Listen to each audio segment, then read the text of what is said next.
Vous écoutez un podcast de EJR Radio, la radio pour tous. C'est l'heure du conte. Le pâtissier trop gourmand.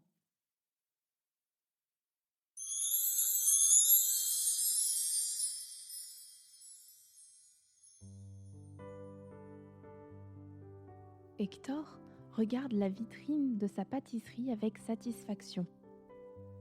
Après 6 jours de travail acharné, les desserts de Noël sont prêts. Brioches dorées, moelleux au chocolat, tartes fruitées, sablés colorés, bonhommes de pain d'épices, il y a de quoi se régaler. Dans la pâtisserie délicieusement parfumée de chocolat, d'orange et de cannelle, ça sent Noël à plein nez. Hector est particulièrement fier de sa nouvelle bûche de Noël, la Royal Chocolat.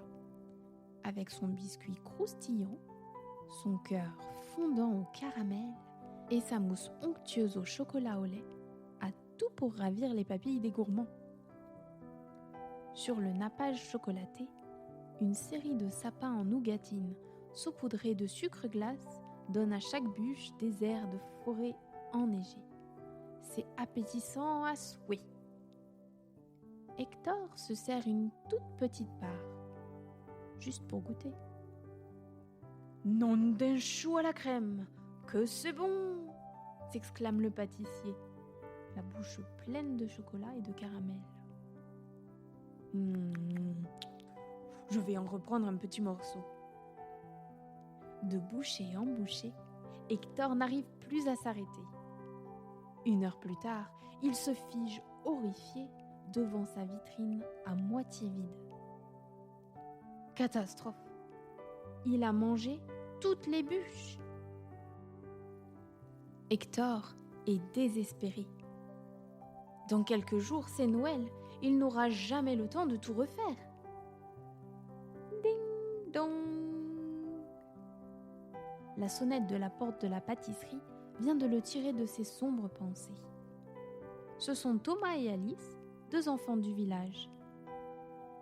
Ils viennent commander une bûche pour leur repas de Noël. Honteux, le pâtissier leur explique ce qui s'est passé. Thomas et Alice sont déçus et désolés pour Hector.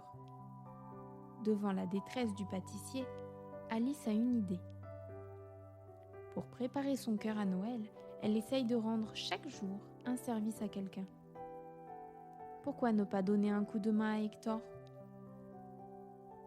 Et si nous vous aidions à préparer de nouvelles bûches ? Propose la petite fille. Je voudrais bien, dit Hector. Mais même à 3, nous ne serions pas assez. Je suis sûre que nos cousins seront d'accord pour venir aussi, s'exclame Thomas. Allons les chercher. Aussitôt dit, aussitôt fait. Quelques minutes plus tard, un groupe d'enfants envahit la cuisine du pâtissier et se met à travailler avec enthousiasme. Hector, tel un chef d'orchestre, dirige et encourage les troupes. Les petits cassent les œufs et agitent le fouet pour monter les blancs en neige.